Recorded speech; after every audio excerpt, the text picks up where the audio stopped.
अस्सलाम वालेकुम हाजी साहब, क्या हाल है? ठीक हो? वालेकुम सलाम, क्या हाल है जी? ठीक ठाक। तुसी सुनाओ? ठीक है जी। दो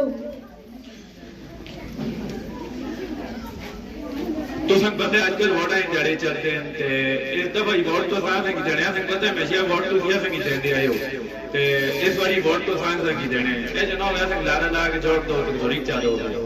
ठीक है जी, वोट तो सही, चाय पी। हां जी, जुड़ते हैं फिर इंशाल्लाह दोबारा मुलाकात।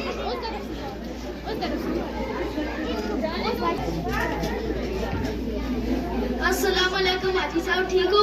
ठीक है जी। दो तरफ तो सब पता है मैं वोटा में खरीदे था तो सब वोट मो की देने। ठीक है जी, पक्का वोट तो सही। ठीक है जी। वालेकुम सलाम। कल तो जाते थे कि वोट देने आज आते थे को वोट देने तो एक वोट किस को दे जी?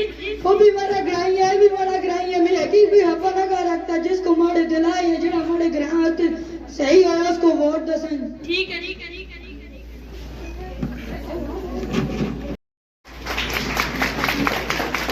इस वाक़े से हमें यह सबक मिलता है कि वोट हमारी कौम की मानत है और हमने उस बंदे का इंतखाब करना है जो हमारे इलाके के लिए बेहतर हो और जिस पर हमारा दिल मुतमईन हो। शुक्रिया।